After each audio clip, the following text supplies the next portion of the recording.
एक रात ने 4 दोस्तों की जिंदगी पूरी तरह से बदल के रख दी, जिनमें से 2 कभी लौट कर वापस नहीं आए।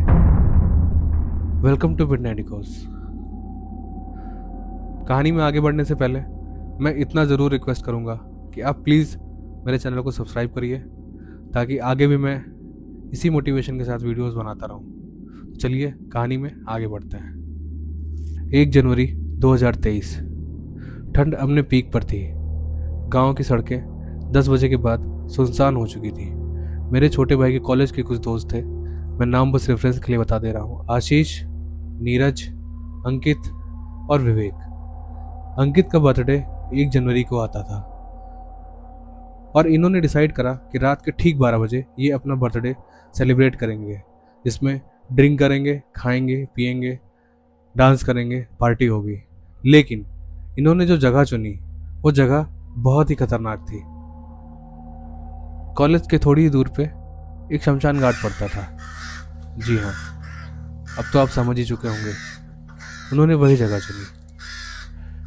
वैसे भी जवानी और नशे के जोश में किसी को कहाँ डर लगता है। ऊपर से कॉलेज के लड़के, भूत प्रेत सिर्फ मजाक होते हैं, एक जोक, ऐसा उनको लगता था। उन्हें बिल्कुल अंदाजा नहीं था कि आगे जो होने वाला है वो उनकी जिंदगी का सबसे बड़ा सबक बनेगा। रात के करीब 11:30 बजे वो चारों बाइक पर निकले। रास्ते में ड्रिंक करते हुए उन्होंने नॉनवेज खरीदा और भी ड्रिंक खरीदी। सड़कों पर इतना सन्नाटा था कि बाइक की आवाज़ दूर दूर तक सुनाई दे रही थी। उन्होंने मेरे भाई को भी कॉल किया कि आजा पार्टी करेंगे, लेकिन उसने मना कर दिया। वैसे भी गांव में लोग जल्दी सो जाते हैं, ऊपर से एक फैमिली का डर, शायद इस वजह से वो नहीं गया, जो कि उसका सबसे अच्छा डिसीजन था। खैर, वो चारों रास्ते में ड्रिंक करते हुए शमशान पहुंचे। दूर दूर तक अंधेरा था। एक पुराना पीपल का पेड़ हवा में अजीब तरीके से हिल रहा था। आसपास जली हुई लकड़ियां और उसकी राख हवा में फैली हुई थी, लेकिन नशे में उन्हें सब कुछ मज़ेदार लग रहा था। उन्होंने स्पीकर चलाया, ड्रिंक खोली, नॉनवेज निकाला और किसी ने मजाक में बोला कि अगर कुछ आ गया या अगर कोई भूत आ गया तो उसको भी केक खिला देंगे। और फिर सब जोर जोर से हंसने लगे। उन्हें अंदाज़ा नहीं था कि आज की रात इनके साथ जो होने वाला है वो इन चारों की ज़िंदगी को हमेशा के लिए बर्बाद कर देगा। 12 बजने ही वाले थे। केक ज़मीन पर रखा गया। फ़ोन का कैमरा ऑन हुआ। विवेक वीडियो बना रहा था। अंकित बीच में खड़ा था। आशीष और नीरज उसके बगल में खड़े थे। काउंटडाउन शुरू हुआ।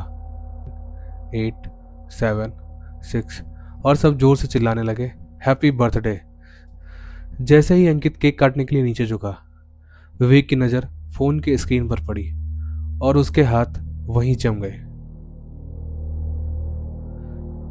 स्क्रीन में अंकित, आशीष और नीरज के साथ एक और आदमी खड़ा था। उसका चेहरा बुरी तरह से कुचला हुआ था, जैसे किसी ट्रक ने उसके मुंह को पीस दिया हो। उसका नीचे का जबड़ा बिल्कुल था ही नहीं।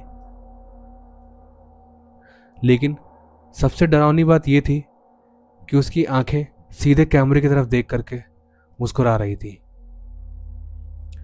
विवेक की चीख निकल गई। उसने फोन वहीं जमीन पर फेंका और भागना शुरू किया। बाकी तीनों भी भागने लगे। किसी को पता नहीं था कि वो किस डायरेक्शन में भाग रहा है। उनके दिमाग में बस एक ही चीज़ चल रही थी, किसी तरह से यहाँ से दूर भागो। भागते वक्त ये लोग इतना डरे हुए थे कि उन्होंने अपने आसपास आमने सामने कुछ देखा ही नहीं। और अचानक विवेक भागते भागते ज़मीन पर गिर गया। अंकित, आशीष और नीरज, इन्होंने पीछे मुड़ के देखा भी नहीं और ये भागते भागते घर चले गए। सुबह जब ये लोग वापस आए तो वहाँ पे विवेक था ही नहीं। वहाँ पर जो था वो सिर्फ विवेक की लाश थी। उसकी मौत के बाद नीरज, आशीष और अंकित की हालत और ख़राब होने लगी। जैसे वो रात में चिल्लाते, खुद से बातें करते, अचानक रोने लगते और कभी कभी खुद को नुकसान भी पहुंचाने लगते। घर वालों को लगा कि शायद ये शॉक में है, इसलिए तीनों को हॉस्पिटल में एडमिट करवा दिया। लेकिन हॉस्पिटल में जो हुआ वो और भी डरावना था।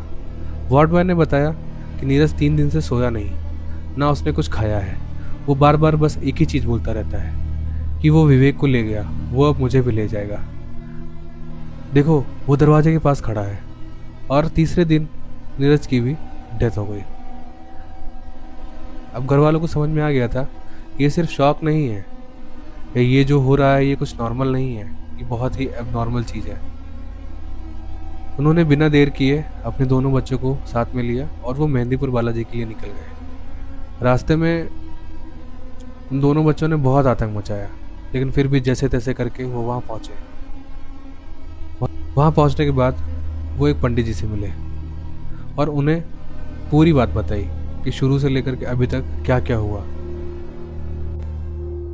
पंडित जी ने उन दोनों को देखा और कहा कि बहुत देर हो चुकी है, क्योंकि इनके पीछे कोई आम चीज़ नहीं है, इनके पीछे जो है वो एक पिशाच है और वो बहुत पुराना है।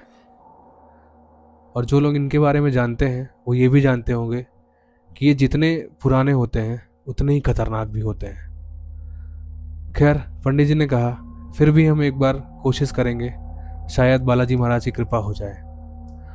इसी उम्मीद के साथ उन्होंने उनको अगले दिन का टाइम दिया। दोनों फैमिली अगले दिन सुबह 5 बजे मंदिर पहुंच गई। पूजा चालू हो गई। पंडित जी भी पूरी तैयारी से आए हुए थे। उन्होंने उन दोनों लड़कों को एक चावल के आटे के घेरे में बिठाया और मंत्र पढ़ना चालू किया। जैसे जैसे वो मंत्र पढ़ते रहे उन दोनों लड़कों की हालत और ख़राब होती गई, इतनी ख़राब कि वे आपे से बाहर हो गए, खुद को नोचने लगे, चिल्लाने लगे, सर पीटने लगे।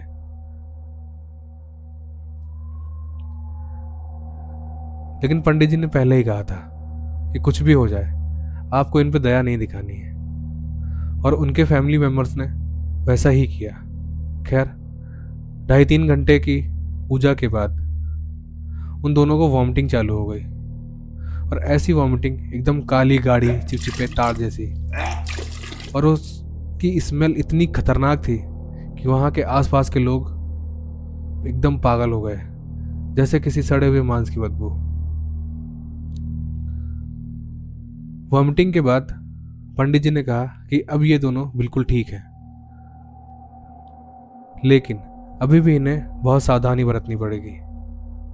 पंडित जी ने कहा सबसे पहले इनकी शुद्धि करवाते हैं, और उन्होंने अंकित और आशीष के बाल मुंडवाए। साथ ही में उनकी फैमिली को ये भी कहा कि आप 7 मंगलवार इनको यहाँ लेकर के आएंगे दर्शन करवाने के लिए। खैर उनकी फैमिली ने बिना कोई सवाल किए पंडित जी की सारी बात मानी। धीरे धीरे दोनों एकदम नॉर्मल हो गए, लेकिन शायद इतना भी नहीं। आज भी मेरे भाई के अंकित से बात होती है तो वो बस इतना ही बोलता है कि भैया उस रात मेरी ज़िंदगी पूरी तरीके से बदल गई। दोस्तों ये कहानी सुनने में डरावनी लगती है, लेकिन इससे भी ज़्यादा दर्द की बात यह है कि ये बिल्कुल सच है। आज भी अंकित रात के 8 बजे के बाद अकेले नहीं रहता। उसके पापा, उसके भाई हमेशा उसके साथ रहते हैं। उसने नॉनवेज भी छोड़ दिया, ड्रिंक भी छोड़ दिया। सिर्फ एक रात जो वो जिंदगी भर नहीं भूलेगा। विवेक और नीरज 2 जिंदगी सिर्फ एक गलत फैसले की वजह से हमेशा के लिए खत्म हो गई। ये कोई बुरे इंसान नहीं थे, बस नासमझ थे, और नासमझी की अपनी भारी कीमत होती है। इसलिए दोस्तों मस्ती करो, खुश रहो, लेकिन कुछ थ्रिल की तलाश में अपनी ज़िंदगी को दांव पे मत लगाओ। कूल दिखना एक पल का होता है, लेकिन उसके अंजाम जिंदगी भर के लिए होते हैं। कुछ जगह ऐसी होती हैं जिनका हमें आदर करना चाहिए। वो दरवाजे कभी मत खोलो जहां से आई चीज़ कभी वापस नहीं जाती। तो आज की वीडियो में सिर्फ इतना ही।